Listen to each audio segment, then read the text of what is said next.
मेरी माँ बहुत अच्छी तैराक हैं। उन्हें तैराकी के लगभग सभी स्ट्रोक पता हैं। मेरे भाई ने अपने स्कूल में तैराकी प्रतियोगिता में भाग लिया था, इसलिए माँ उसे घर पर ही स्विमिंग पूल में ट्रेनिंग देती थी, क्योंकि हमने घर पर ही पूल बनाया है। एक दिन मेरी तबीयत खराब थी और मैं धूप में बैठी थी। मेरी माँ मेरे भाई को ट्रेनिंग दे रही थी। उसने स्विमिंग कॉस्ट्यूम पहना हुआ था। अचानक मुझे नींद आ गई। जब मैंने आंख खोली तो वह पूल में नहीं था। मैं अंदर चली गई। जैसे ही मैंने जाकर अपने भाई के कमरे का दरवाज़ा खोला, मेरी तो जान ही निकल गई। मेरे पैरों तले जमीन खिसक गई। मेरा भाई और माँ सोफे के पीछे थे। नमस्ते दोस्तों, मेरा नाम स्वाति है और आप सभी कृपया चैनल को सब्सक्राइब करें और वीडियो को लाइक करें। मेरे पिताजी विदेश में काम करते हैं, इसलिए वह अक्सर बाहर रहते हैं। मेरा भाई बीटेक के तीसरे वर्ष में है और मैं बीए के दूसरे वर्ष में हूँ। मेरा भाई मुझसे 2 साल छोटा है। उसे पढ़ाई में कोई खास रुचि नहीं है, लेकिन वह तैराकी में अच्छा है। इसलिए हमने पिछले कुछ दिनों में उसे तैराकी के लिए प्रोत्साहित करने का फैसला किया है, क्योंकि वह अब बड़ा हो गया है। जैसे जैसे वह बड़ा हो रहा था, वह बुरी संगत की ओर बांधते दिए आकर्षित हो रहा था। वह रोज कॉलेज से देर से आने लगा। उसके कपड़ों से परफ्यूम की खुशबू आने लगी। उसने एक महंगी बाइक केटीएम खरीदी। इसके लिए उसने घर में खाना पीना भी छोड़ दिया था और अपनी जिद पर अड़ा रहता था। हर दूसरे दिन बाल कटवाना, शेविंग करना और फेशियल करवाना अब उसकी दिनचर्या का हिस्सा बन गया था। मेरा भाई हैंडसम होने की वजह से अब वह बहुत शरारती हो गया है। मेरी माँ एक अच्छी तैराक और गृहिणी है। पापा के इस दुनिया में न होने की वजह से मैं बहुत दुखी, उटना और अकेली हूँ, मिजाज हेली हूँ। दूसरी तरफ मेरा भाई बड़ा हो रहा था और उसका व्यवहार मेरे और माँ के प्रति बदल रहा था। जब भी माँ किचन में खाना बनाती तो वो किसी न किसी बहाने से वहां पहुंच जाता और घंटों वहीं खड़ा रहता। जब माँ उसे पूछती तो वो कहता, मम्मी क्या मैं आपकी किसी तरह मदद कर सकता हूँ? लेकिन माँ कहती, बेटा अपनी पढ़ाई पर ध्यान दो, तुम्हारी उम्र हो गई है, इसलिए ये तुम्हारे लिए आसान नहीं है। इस पर वो कहता कि मम्मी आप सही कहती हो, अगर आप एक दिन मुझे इजाज़त दोगी तो मैं आपको कुछ करूँगा। और फिर माँ कहती, तुम्हारा क्या मतलब है?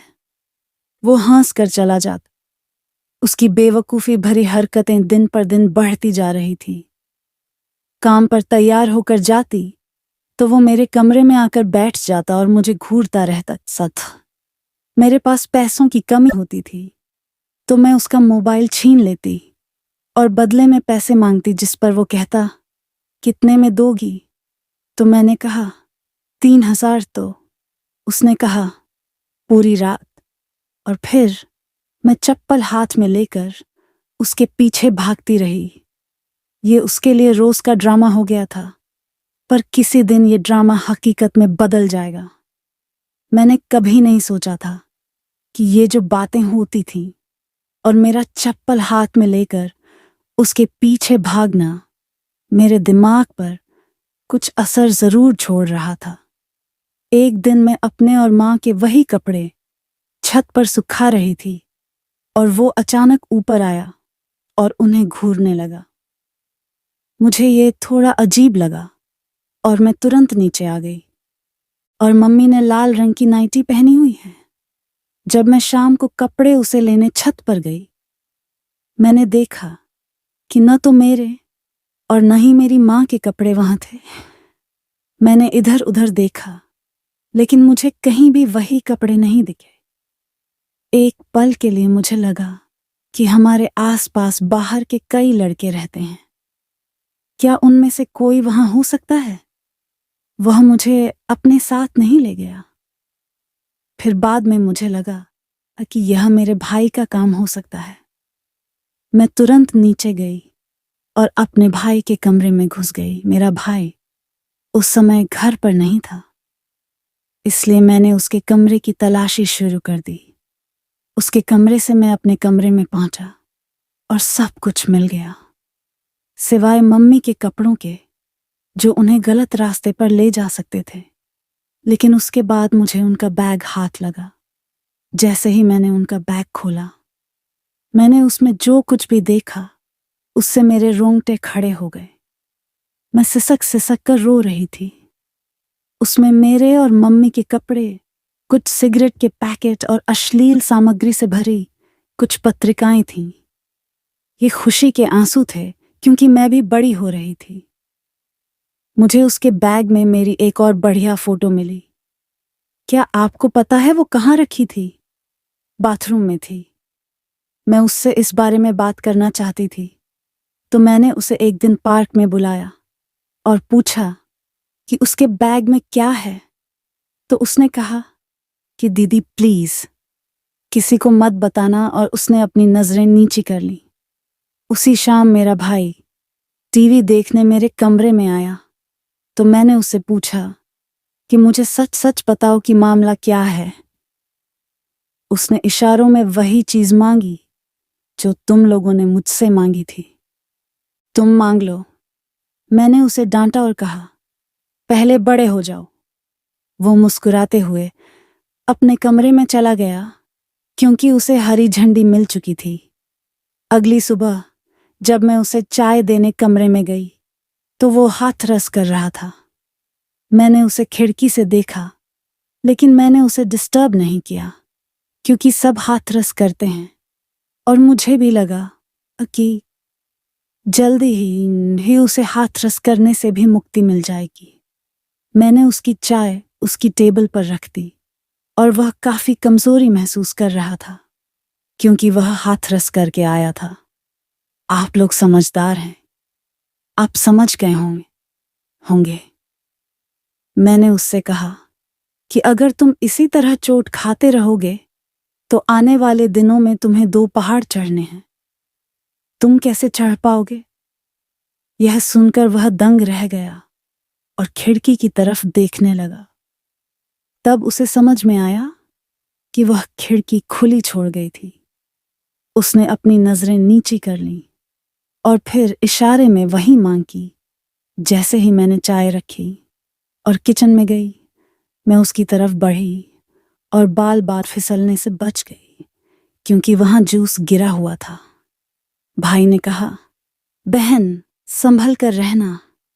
इस घटना के बाद मेरा मन काफी बेचैन हो गया था और भाई की हरकतें मेरे दिमाग में घूमती रहती।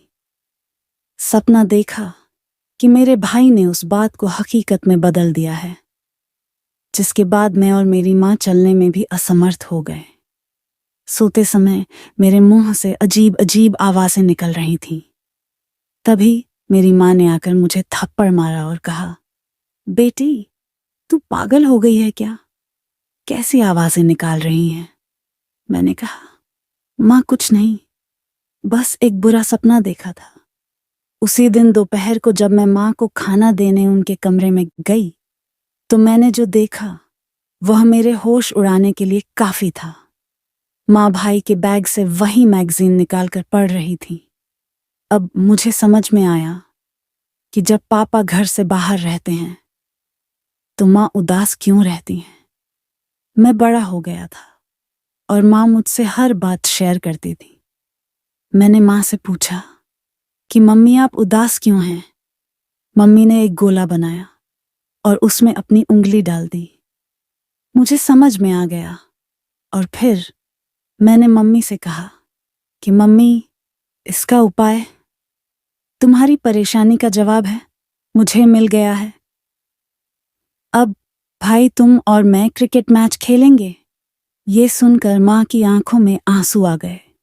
वो सोचने लगी, मेरे बच्चे मेरा कितना ख्याल रखते हैं।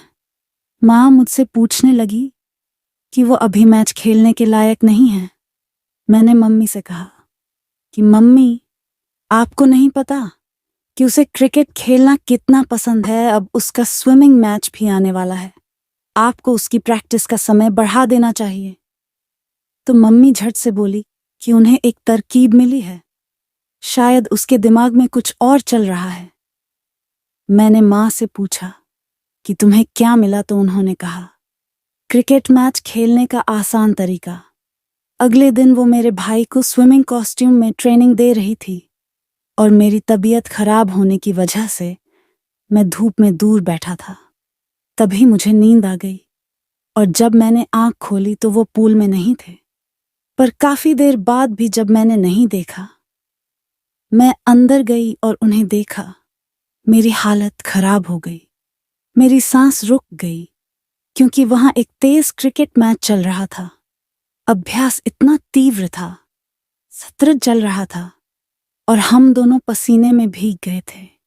मम्मी ने मुझसे कहा, स्वाति, आओ तुम भी खेलो, तुम्हारे शरीर से पसीना निकलेगा तो थोड़ी गर्मी पैदा होगी। मैं अपनी माँ को मना नहीं कर सका कि मेरी तबीयत ठीक हो जाएगी और मेरा भाई भी अनुरोध कर रहा था, इसलिए हम सब ने मिलकर खेलना शुरू कर दिया। आप समझ ही गए होंगे कि अगले दिन मेरे भाई की पास के गांव में तैराकी प्रतियोगिता थी और हम सब उत्साहित थे और थोड़ा उत्साहित भी थे। काफी बेचैनी थी। मम्मी ने उसे गांव के तालाबों में अच्छे से तैरना सिखाया था और उनकी मेहनत ने भाई को इस प्रतियोगिता के लिए पूरी तरह तैयार कर दिया था। घर पर मम्मी ने भाई के लिए ताज़ा नाश्ता तैयार किया और मैंने उसे जीत का आशीर्वाद दिया। भाई ने अपना तैराकी का सामान तैयार किया और हम सब गांव के लिए निकल पड़े। रास्ते में भाई के चेहरे पर आत्मविश्वास और माँ की आंखों में गर्व साफ दिखाई दे रहा था। जब हम प्रतियोगिता स्थल पर पहुंचे तो वहां का माहौल बहुत उत्साहपूर्ण था। हर तरफ से प्रतियोगियों और दर्शकों की आवाजें गूंज रही थीं। तालाब को बहुत अच्छे से सजाया गया था और उसके चारों ओर लोगों की भीड़ जमा थी। भैया ने अपनी पंजीकरण प्रक्रिया पूरी की और प्रतियोगिता शुरू होने का इंतजार करने लगे। मम्मी ने एक बार फिर उनका हौसला बढ़ाया और कहा, तुम्हें बस अपना सर्वश्रेष्ठ देना है। जीत या हार मायने नहीं रखती, लेकिन तुम्हारी मेहनत और लगन सबसे महत्वपूर्ण है। मम्मी की बात सुनकर भाई ने सिर हिलाया और कहा। प्रतियोगिता शुरू हुई तो सबकी निगाहें तालाब पर टिकी थीं। भैया जब पानी में कूदे तो उनका आत्मविश्वास और तकनीक देखने लायक थी। वे तालाब के पानी में बड़े आराम से तैर रहे थे, मानो पानी में घर पर हों। मुझे ऐसा लग रहा था मानो मम्मी द्वारा सिखाई गई हर तकनीक और तरकीब उनके प्रदर्शन में झलक रही हो।